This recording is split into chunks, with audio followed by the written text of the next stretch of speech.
आज हम आपको पटना के एक ऐसे अनोखे सरस्वती भक्त के बारे में बताने जा रहे हैं जिसे सुनकर आप कहेंगे कि गजब की भक्ति। दरअसल पटना में अनीसाबाद के रहने वाले कुमार मयंक की मां सरस्वती के प्रति आस्था और भक्ति ऐसी है कि वो मूर्तिकार से मां की प्रतिमा खरीद कर नहीं लाते हैं, बल्कि स्वयं निर्माण करते हैं। इसके बाद वो देवी सरस्वती की पूजा अर्चना करते हैं। दरअसल मयंक 31 वर्षों से इसी तरह से हर साल मां सरस्वती की प्रतिमा को बनाते हैं और पूजा करते हैं।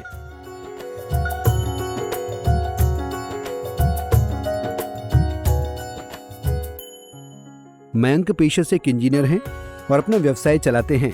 मां सरस्वती के प्रति उनकी ऐसी दीवानगी है कि वो बचपन से ही मां सरस्वती की पूजा अर्चना करते आ रहे हैं। इस बार भी मयंक ने मां सरस्वती की प्रतिमा तैयार की है, जहां एक साथ माता सरस्वती और दुर्गा मां की उपासना होती है। आइए अब हम आपको इंजीनियर मयंक से मिलवाते हैं। जी जैसा कि आप प्रतिमा में देख रहे हैं, खुद ही प्रतिमा देखकर ये प्रतीत होता है कि ये जो प्रतिमा है, ये माँ सरस्वती का विराट स्वरूप है, महास्वरूप है। ये 8 भुजा वाली देवी है, जो महासरस्वती के नाम से विख्यात है।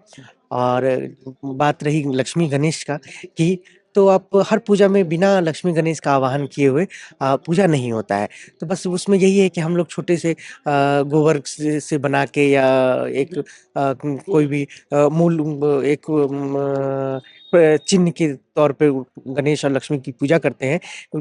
यहाँ पे वो ना करके उनका प्रतिमा के स्वरूप में, भव्य स्वरूप में यहाँ हम पूजा करते हैं। और खास बात ये है हमारी पूजा की कि जो आपको बहुत कम ही मिलेगा, ये गुप्त नवरात्रा जिस समय ये जो माघ है, अभी जो महीना है जिसमें सरस्वती पूजा होता है, इसमें गुप्त नवरात्रा होता है, जिसे हम लोग गुप्त नवरात्रा, माघ गुप्त नवरात्रा या शिशिर गुप्त नवरात्रा के नाम से लोग जानते हैं इसे। और इसी नवरात्र में पंचमी के दिन हम लोग माँ सरस्वती का महास्वरूप का पूजा करते हैं। और ये सारा पूजा पाठ जो भी है वो बिल्कुल माँ दुर्गा की स्तुति की जैसे ही होती है। और पहले पूजा से लेके वहीं घट स्थापना मतलब कलश स्थापित हो जाता है। और पंचमी के दिन पट खुलता है। पंचमी, षष्ठी, सप्तमी, अष्टमी, नवमी, दसवीं, इस ढंग से आपका होता है। 10वीं को विसर्जन हम लोग करते हैं। अच्छा, कितने वर्ष की उम्र से आप लगातार मूर्ति बना रहे हैं, अपने हाथों से बना के पूजा कर रहे हैं? मुझे लगता है कि जहाँ तक मुझे ऐसे एक्चुअली ये ध्यान नहीं है, बहुत छोटा था, 2-3 साल की उम्र से छोटी-छोटी प्रतिमा बनाना शुरू कर दिया था। मिट्टी के साथ लगाव शुरू से रहा है और माँ की प्रतिमा के साथ लगाव शुरू से रहा है। तो अब 3 साल की उम्र से आप कह सकते हैं कि धीरे-धीरे बनाना शुरू कर दिया था।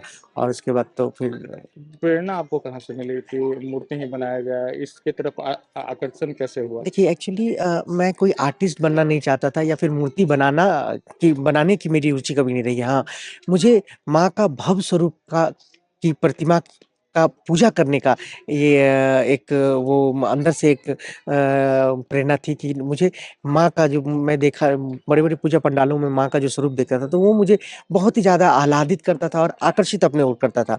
तो इसी वजह से क्योंकि मैं बहुत छोटा था और आप लोग समझ ही सकते हैं कि जो किसी भी छोटे बच्चे के लिए बड़ी प्रतिमा का पूजा करना, ये करना वो बहुत दिक्कत है। गार्जियन की तरफ से भी सपोर्ट नहीं होता है। वो लोग भी कहते, हमारे पेरेंट्स भी कहते थे कि थोड़े बड़े हो जाओ तो फिर ये प्रतिमा तुम पूजा करना, क्योंकि छोटे बच्चे नहीं करते हैं।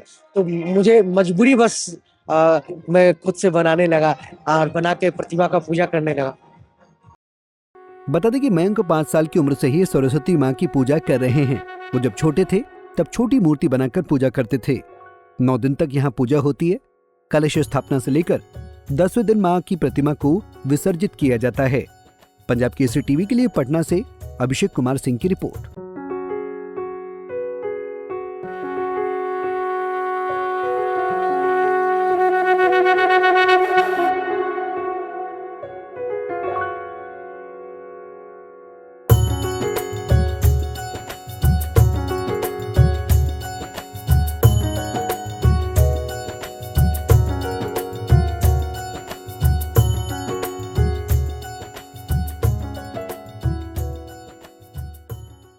हमसे जुड़े रहने के लिए हमारे YouTube चैनल को सब्सक्राइब करें और नई वीडियो की नोटिफिकेशन के लिए बेल आइकॉन को दबाएं।